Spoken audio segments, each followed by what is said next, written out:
안녕하세요. 펭귄이야 성욱입니다. 오늘은 다양한 사건들을 받아들일 때 그 일들이 별거 아닐 수 있다라는 과학적 근거를 얘기해 보려고 합니다. 다양한 상심과 괴로움에 빠지신 분들이 많을 텐데요. 사실은 그 일들이 실존하지 않을 수도 있는 아주 별거 아닌 과학적 근거가 있습니다.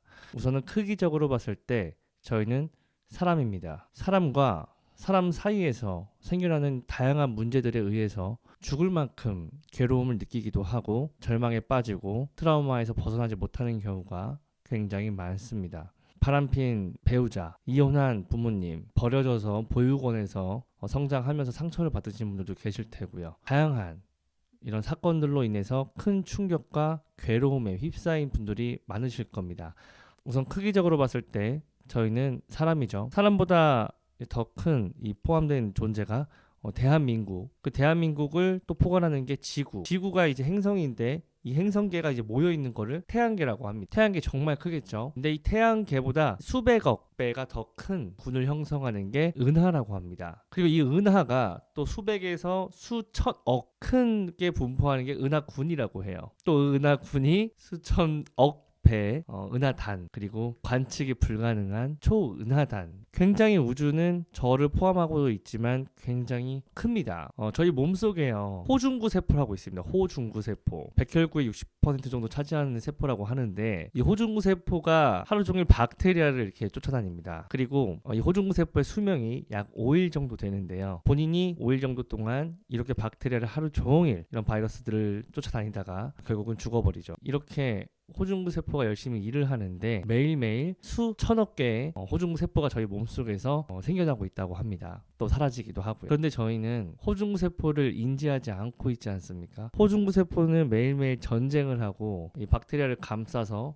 자폭도 하고 스스로 죽음까지 이제 불사지르는데 저희는 호중구 세포에게 크게 감사함을 못 느끼고 살고 있죠. 실제로 호중구 세포한테 이 5일은 인간으로 따지면 약 80년의 수명일 겁니다. 마찬가지로 태양계 그 밖에 은하단 여기서 봤을 때 저희 지구 속의 사람은 호중구 세포보다 더 작고 미약한 존재일 수 있다는 거죠. 자, 그런데 여기서 우리가 호중구 세포처럼 이렇게 본인의 삶에서만 몰두하고 바라보면서 살 수 있지만 조금 더 뒤에 걸음 쳐서 먼 관점에서 보면 좀 더 넓은 우주적 관점으로 바라본다면 나한테 윽박지는 상사, 이혼한 부모님, 바람핀 배우자 이 모든 일들이 사실은 굉장히 아무것도 아닌 먼지 같은 일이 될 수 있다는 겁니다. 우주적 관점에서는 그렇다는 거예요. 즉 우주적 관점으로 보면 은하에서 우리는 존재했는지도 모르는 그런 정말 작고 찰나의 순간을 살아가는 존재입니다. 우리는 마음으로 세상을 바라보면서 판단하면서 그림을 그리면서 살고 있습니다. 그 증거로 전쟁터에서 팔다리가 이제 많이 다치고 간신히 살아 돌아온 군인이 있다고 생각을 해봐요. 조국으로 왔을 때 친구의 이혼 소식 이게 그 군인한테 와닿겠습니까? 당장 그 군인의 마음속에 그게 와닿지가 않겠죠. 즉 이 마음으로 바라봤을 때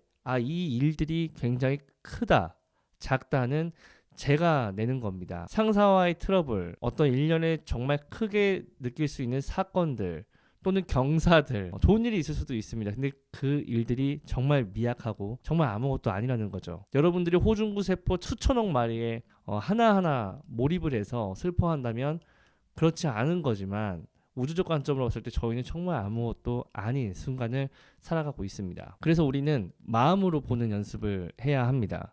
이거는 되게 몽상적인 이야기가 아니라 실제로 어떤 뉴스 기사를 보면 하찮은 남자한테 가스라이팅을 당해서 폭력을 당하거나 데이트 폭행을 당해도 벗어나오지 못하는 사람들이 있습니다. 그 사람들의 마음으로 봤을 땐 그 남자가 거대한 악마처럼 보이거든요. 그런데 좀 더 시간이 지나고 좀 더 여유 있는 마음으로 본다면 그 남자 정말 별거 아니었는데 내가 왜 지배당했을까 이런 마음이 들 수도 있는 겁니다. 그래서 우리는 세상을 볼 때 마음으로 보는 연습을 해야 된다. 이건 정말 팩트입니다. 그래서 저도 연습하고 있는데 어떤 상황에서 짜증나거나 거슬리는 일들이 생기면 우주적 관점으로 바로 몰입을 합니다. 이거 진짜 별거 아닌데 짜증을 내고 타격을 제가 받으면 제 자신한테 자존심이 상해요. 그래서 큰 마음을 내야겠다. 그래 미안해. 내가 잘못했어. 이런 것도 정말 쉽게 할 수가 있어진 거죠. 우주적 관점으로 보는 마음의 연습을 하면 여러분들도 편안하고 더 자유로운 세상을 사시지 않을까 해서 이 영상을 남기게 되었습니다. 우주적으로 원대한 마음가짐으로 세상을 함께 대했으면 좋겠습니다. 이상 평말 팟캐스트였습니다. 감사합니다.